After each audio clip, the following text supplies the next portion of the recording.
오늘 우리에게 주시는 하나님의 말씀은 신약성경 요한복음 21장 15절부터 17절의 말씀입니다.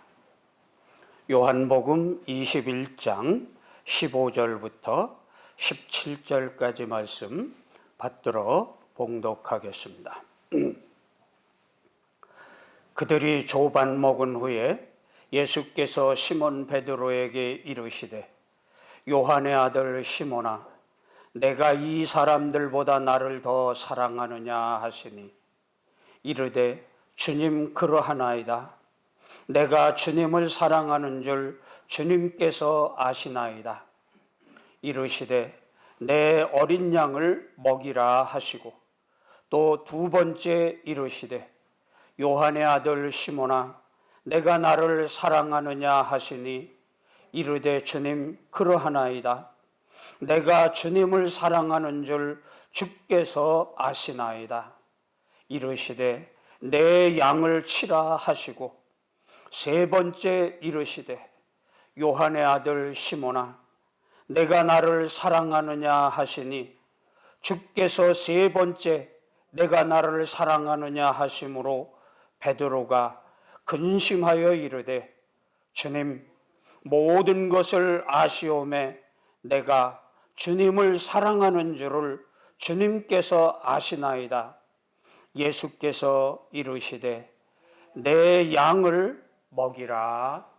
아멘. 사상 유례 없는 이런 안타까운 일을 당하면서 이 부활절 예배마저 기쁨으로 드려야 되는데 이렇게 어려운 상황 가운데 우리가 예배를 드리고 있습니다. 이 코로나19가 얼마나 힘이 센지 미국도 꼼짝을 못하고 전 세계가 꼼짝을 하지 못하는 이런 아픔을 지금 당하고 있습니다. 그래서 다른 나라뿐만 아니라 우리나라에서도 이런 재난에 대한 위로금으로 100만 원씩 준다고 그러는데 여러분들 어떻게 받으셨습니까? 선거 끝나기 전에 받으셔야지 되는데 선거 끝나고 나면 어떻게 변할는지 바뀔는지 모릅니다. 그러나 오해하지 마시기 바랍니다. 100만 원이 이 코로나로 말미암아 어려움을 당하는 우리에게 위로가 될 줄 믿지 않습니다. 진정 우리의 위로는 우리의 모든 죄를 위해서 십자가를 지시고 죽으셨을 뿐만 아니라 죽음과 사망의 권세를 깨뜨리고 부활하신, 그래서 우리에게 영원한 생명, 산 소망을 주시는 예수님이 오늘 부활하셨기 때문에 이것이 우리에게 그 무엇보다도 100만 원보다도 더 큰 위로가 되시는 줄 믿으시기를 주의 이름으로 축원드립니다. 우리 기독교가 다른 종교와 다르다고 하는 특징이 있다고 하면 그것은 무엇입니까? 그것은 빈 무덤입니다. 예수님이 부활하셨기 때문에 예수님이 죽으셔서 묻히셨던 무덤은 지금 비어져 있다고 하는 겁니다. 이 기독교만이 참 생명의 종교요, 모든 인류에게 영원한 생명을 주는 종교가 된다고 하는 것입니다.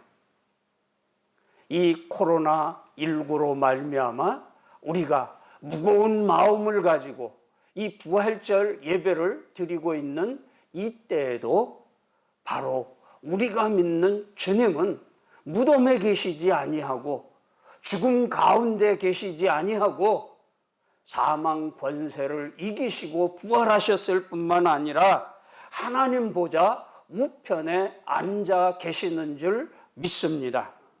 때문에 우리는 이런 예수님을 바라고 이런 예수님으로만 우리의 소망을 삼을 수 있는 성도들이 되어야 할 것입니다. 예수님의 부활의 의미, 예수 그리스도의 부활의 목적이 무엇이겠습니까? 첫째로는 부활하신 예수님이 하나님의 아들이 되심을 나타내시는 것입니다. 유대인들은 로마의 법을 이용을 해서 예수님을 십자가에 못 박아 죽였지만 하나님께서는 저를 살리셨습니다. 이는 성결의 영으로 죽은 자 가운데서 부활하여 능력으로 하나님의 아들로 인정되셨으니 곧 우리 주 예수 그리스도라고 로마서 1장 4절에 말씀하고 있습니다. 예수님께서 부활하여 하나님의 아들이심을 나타내었으니 이는 유대인의 구주가 되실 뿐만 아니라 만민, 온 인류, 나와 여러분의 구원자가 되시는 말이라고 하는 의미입니다. 두 번째로 예수님의 부활은 하나님의 의를 나타내시는 것입니다. 예수 그리스도의 부활은 절대적인 선과 진리의 승리인 것입니다. 십자가에 못 박이신 예수님께서 부활하심으로 결국 선과 진리와 사랑과 의가 승리하게 된다고 하는 것을 우리들에게 여실히 보여주는 것입니다. 지금 이 세상은 코로나가 우리를 위협하고 전 세계를 휘어잡고 있는 고통 가운데 있습니다. 그러나 이 코로나19는 영원할 수 없습니다. 언젠가는 물러가게 될 것이고 언젠가는 퇴치되게 될 것입니다. 예수님을 죽인 저 사탄과 포악한 무리들이 예수님을 십자가에 못 박고 장례한 다음에 안도의 승리의 축배를 들고 있었습니다.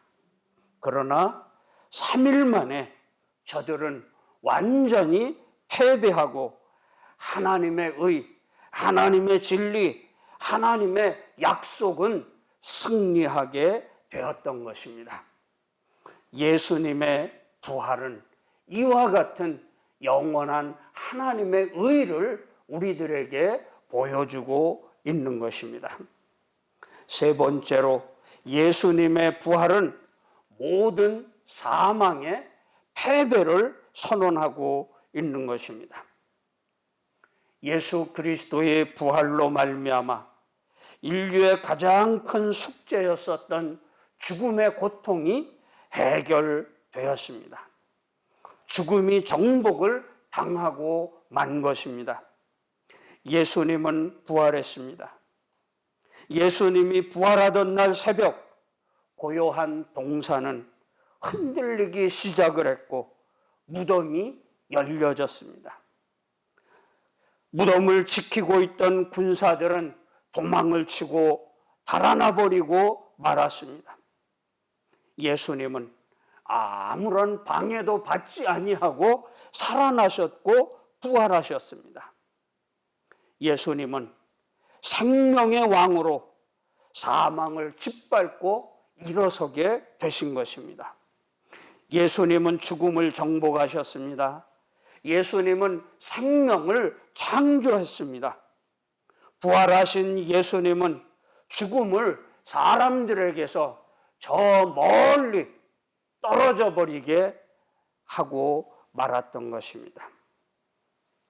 예수님이 생전에 계실 때 나인성 과부의 아들의 상여 앞에서 청년아 내가 내게 이르노니 일어나라 하실 때 그 사망에 매여 있던 슬픔 가운데 있던 그 아들과 그 어머니와 그 가족들이 생명의 부활로 나오게 되었던 것입니다. 이것은 예수 그리스도께서 생명이시기 때문에 이런 일을 이루실 수 있었다고 하는 걸 보여주는 것입니다. 뿐만 아니라 회당장 야이로의 딸이 죽었습니다. 무남 동료요, 얼마나 이쁘고 얼마나 사랑스러운 딸이었습니까? 이 일로 말미암아 애통해하는 모든 가족들, 또 이 딸 앞에 예수님은 서셔서 달리다굼 하고 외쳤습니다. 그때 그 소녀는 죽음의 장벽을 이기고 깨뜨리고 일어났습니다. 온 가족에게 기쁨을 주는 딸로 돌아오게 되었던 것입니다. 베다니에 나사로가 죽어 장사 지내어 무덤에 묻혀 썩은 내가 나고 온 가족들이 실망하고 있을 때 예수님께서는 그 나사로의 무덤 앞에 가서 나사로야 나오너라 하고 외쳤습니다. 죽은 지 나흘이나 되었던 그 나사로가 일어나 살아났습니다. 이것은 무엇을 말씀합니까? 예수님이야말로 생명이시기 때문에 그 죽음의 권세도 이기시고 깨뜨리시고 살리실 수 있다고 하는 것을 보여주는 겁니다. 생명은 사망에 매여 있을 수 없습니다. 예수 그리스도를 사망의 권세가 이기지 못하며 음부의 권세도 이기지 못하는 것입니다. 그러므로 바울도 이 예수 그리스도의 부활을 증거하면서 사망아 너의 이기는 것이 무엇이냐 하고 외쳤던 것입니다. 그렇습니다. 예수 그리스도의 부활은 확실히 예수님이야말로 생명 중에 생명이심을 선포하고 드러내고 있는 것입니다. 네 번째로 예수 그리스도의 부활은 그렇기 때문에 온 인류에게 큰 기쁨을 주시는 것입니다. 예수님의 육신의 어머니인 모친 마리아와 또 무덤을 찾았던 막달라 마리아가 다른 여인들이 예수님의 죽음을 생각하면서 슬피 울고 있었습니다. 장로님 기도하셨던 것처럼 이 막달라 마리아는 그 새벽에 예수님의 무덤을 찾았습니다. 누가 이 돌을 옮겨줄고 눈물을 흘리면서 답답해하고 있었습니다. 그런데 이 돌 무덤의 문은 이미 열려져 있었습니다. 들어가 보았더니 계셔야 할 예수님이 계시지 않았던 것입니다. 그래서 이 마리아는 또다시 웁니다. 누가 우리 주님의 시체를 훔쳐갔는가 하고 울고 있을 때 예수님이 이 막달라 마리아에게 나타나셔서 위로해 주면서 내가 부활하고 살아났다. 어서 제자들에게 가서 알리라고 말씀을 하는 것입니다. 마리아는 부활하신 예수님을 만나기 전에 눈물을 흘리고 있었던 것입니다. 그는 울음을 그치고 제자들에게 달려가서 이 부활하신 예수 그리스도를 전하게 되었습니다. 큰 기쁨을 가지고 그는 부활을 전하게 되었던 것입니다.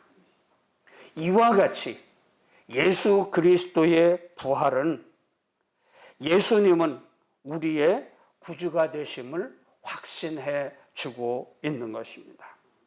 그래서 고린도전서 15장 14절에 그리스도께서 만일 다시 살지 못하셨으면 우리가 전파하는 것이 헛되다고 말씀을 하셨습니다. 예수님의 부활은 우리가 속죄받았음을 확증하는 것입니다. 그러므로 여러분, 예수 그리스도를 믿음으로 말미암아 우리는 죽어도 살겠고 또 살아서 영원히 하나님의 나라에 들어갈 것을 확신하시기를 바랍니다. 예수님과 같이 죽음을 이기고 이 세상의 고통을 이기시는 저와 여러분 되시기를 바랍니다. 이 속죄함을 받은 확증이 있는 성도들은 만일 예수 그리스도가 다시 살지 아니하였으면 너희가 여전히 죄 가운데 있으리라 하는 말씀과 같이 될 것입니다. 우리가 부활하신 예수 그리스도를 내 중심에 받아들이지 못하고 모시지 못하고 살면 우리는 여전히 죄 가운데 있을 수밖에 없는 것입니다. 그러나 부활하신 예수님으로 말미암아 우리는 이제 완전한 속죄를 이루었음을 깨달으면서 천국의 소망을 가지고 오늘 이 세상의 이 어려움들을 이기시고 극복하실 수 있는 우리 모두가 되시고 담대한 신앙으로 살아가실 수 있기를 주의 이름으로 축원드립니다. 뿐만이 아니라 이 예수님의 부활은 우리들이 영원한 생명을 보장받는 성도가 된다고 하는 것을 확증하고 있는 것입니다. 요한복음 11장 25절에 예수 그리스도는 부활이요 생명이라고 말씀하셨습니다. 이러하신 예수 그리스도가 부활하시지 아니하였다면 그는 부활이 될 수 없으며 그 부활이 아니었다고 하면 생명이 되실 수도 없었습니다. 그러나 예수님이 부활하셨음으로 말미암아 생명이 되셨을 뿐만 아니라 우리들에게는 영원한 생명을 주시는 분이 되게 되신 것이요 또 이것의 증명이 되는 것입니다. 그러므로 우리는 영원히 살아서 죽지 않는 이 믿음을 가지고 살아갈 수 있는 성도들 되시기를 바랍니다. 예수님의 부활은 이것뿐만이 아닙니다. 우리들의 삶의 원동력이 되는 것입니다. 봄이 되면 꽃나무들이 소생하는 것처럼 우리가 비록 어렵고 힘들고 고통스러운 이 세상 가운데 산다고 하더라도 예수 그리스도 그 부활을 우리가 믿는다고 하면 우리는 능히 이길 수 있는 권능과 능력과 지혜가 우리 가운데 있음을 믿습니다. 보십시오. 예수님의 제자들이 예수님이 십자가에 못 박히실 때 모두가 다 예수님을 떠나버리고 도망가고 피해버리고 숨어버리고 심지어는 부인을 하고 저주까지 하는 삶을 살았습니다. 그런데 예수님이 3일 만에 부활하셔서 그들을 찾아가셨습니다. 실패한 자들, 도망간 자들, 연약한 자들을 다시 품어주셨습니다. 부활하신 예수님을 증거했고 또 예수님이 승천하시고 난 다음에 성령을 그들이 받게 되자 그들은 더 이상 숨지 아니하고 피하지 아니하고 실패하지 아니하고 부정하지 아니하고 그들은 담대하게 예수 그리스도의 부활하심을 전파하게 되었던 것입니다. 이 50일 이후에 그들의 삶이 어떻게 변화가 되었습니까? 완전히 180도 바뀌어지고 변화가 되었던 것입니다. 비록 우리들도 그 제자들과 같이 코로나19 앞에서 연약한 모습으로 피하고 숨고 도망가고 예배도 못 드리고 이렇게 지내지만, 그러나 부활하신 예수님이 우리에게 찾아오십니다. 그리고 오늘 우리 가운데, 우리 중심에 서시기를 원하는 겁니다. 우리는 이 제자들처럼 예수님을 내 중심에 모심으로 변화되는 새로운 성도들이 될 수 있기를 주님의 이름으로 간절히 축원드립니다. 요한복음 20장 11절부터 18절까지 말씀을 보면 막달라 마리아가 이 예수님의 무덤을 찾아가서는 누가 이 돌 무덤을 열어줄고 울었습니다. 빈 무덤을 보면서 울었습니다. 그런데 부활하신 예수님이 이 마리아에게 나타나셨습니다. 이 부활하신 예수님을 만난 이 막달라 마리아는 더 이상 울 필요가 없었습니다. 울지 않아도 되는 것입니다. 아니, 큰 기쁨과 확신을 가지고 제자들에게 달려가서 예수님이, 우리 주님이 부활하시고 약속대로 다시 살아나셨다고 선포하는 그런 증인이 되게 되었던 것입니다. 요한복음 20장 24절부터 29절까지 말씀을 보니까 예수님의 제자 중에 도마라고 하는 제자가 이 예수님이 부활하셨다고 하는 그 말씀을 믿지를 못했습니다. 왜냐하면 부활하신 예수님이 찾아오셨을 때 거기에 도마는 없었기 때문입니다. 그런 의심하는 도마에게 예수님이 나타나셨습니다. 그리고 손을 내밀고 옆구리를 내밀면서 못자국과 창자국을 만져보라고, 그리고 보지 않고도 믿는 자가 되라고 말씀을 하십니다. 그 못자국을 만져보고 창자국을 만져보면서 이 의심했던 제자 도마는 마음으로부터 예수님의 부활을 믿게 되고, 그러면서 그는 저 인도의 남부까지 가서 핍박을 받으면서 순교하게 되는 믿음의 사람으로 변화되고 거듭나게 되었던 것입니다. 누가복음 24장 13절로부터 35절까지 보면 예수님이 부활하셨다고 하는 사실을 믿지 못하고 듣지 못했던 두 제자가 자기 고향 엠마오로 내려가고 있었습니다. 그 중에 몇 사람이 함께 동행을 합니다. 예수님의 약속의 말씀을 전해줍니다. 성경의 말씀을 펼쳐서 가르쳐줍니다. 그때 그들의 마음이 뜨거워졌어요. 그런데 갑자기 함께 있던 분이 사라져버리고 없습니다. 아, 예수님이 부활하시고 살아나셨구나.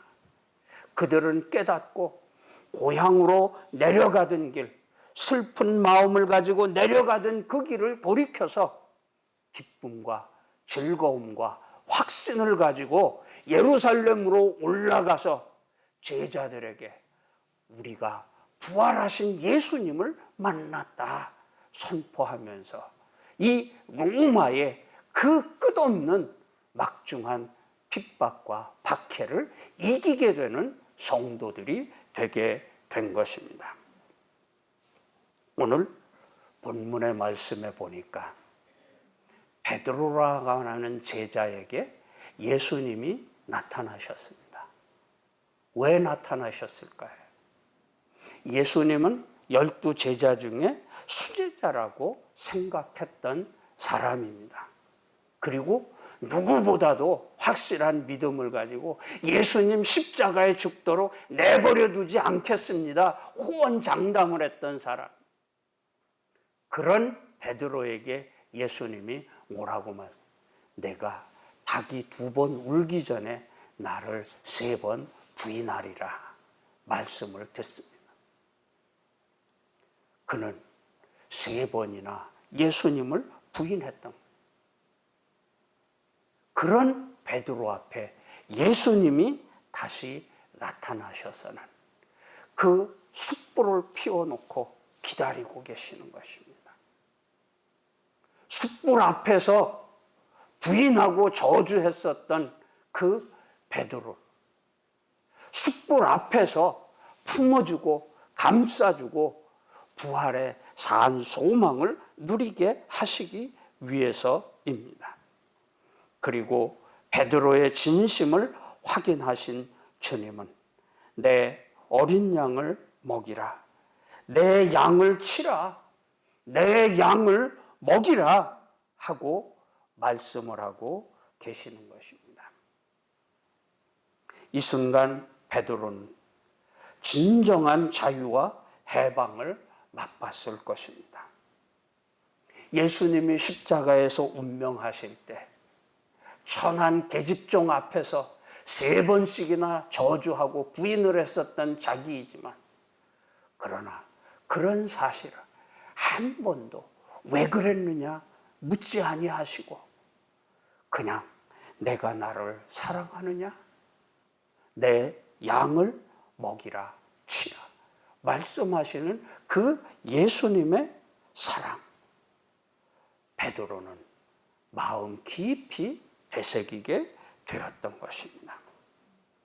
코로나19로 무거운 마음으로 부활절 아침을 맞으시는 인창제일의 가족 여러분, 그 어떤 때보다도 무거운 마음으로 예배를 드릴 줄 압니다.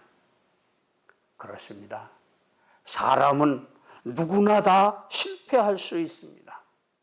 누구나 다 이런 문제들, 어려움들을 당할 수가 있습니다. 그러나 부활하신 예수님과 함께 한다고 하면 회복될 수 있습니다. 일어설 수 있습니다. 이 상처 속에 있는 우리를, 고통 속에 있는 우리를, 분열 속에 있는 우리를 회복시키고자 예수님은 부활하시고 이 실패한 제자들에게 찾아오셔서 부활의 사실을 확증하고 있는 것입니다. 부활하신 주님께서 오늘 우리들에게 찾아오셔서 우리들의 온전한 신앙을 다시 회복시켜 주실 줄 믿습니다. 일으켜 세워질 줄 믿습니다. 성 어거스틴이라고 하는 사람은 이런 말을 했습니다. 여러분의 과거는 주님의 자비에 맡기십시오. 여러분의 현재는 주님의 사랑에 맡기십시오. 여러분의 미래, 내일은 우리 주님의 섭리에 맡기십시오. 그리고 우리는 부활하신 주님과 나를 이기고 세상을 이기고 마귀 사탄의 권세를 이기고 주님과 함께 승리의 삶을 사시는 인창제일의 모든 믿음의 식구들 되시기를 바랍니다. 기도하시겠습니다. 사망의 음침한 골짜기와 질병의 무서운 고통 가운데에서도 우리와 함께 하시고 부활의 날을 맞이하게 하신 주님, 영광을 받으시고 감사와 찬송을 받아 주시옵소서. 이 예수님과 동행함으로, 이 예수님 안에 거함으로 우리에게 주어진 어떠한 상황 가운데에서도 이기고 승리하며 산 소망과 참 위로를 누릴 수 있는 우리 모두가 되게 하여 주시옵소서. 이 모든 말씀 부활의 첫 열매가 되신 예수님의 이름으로 기도드리옵나이다. 아멘.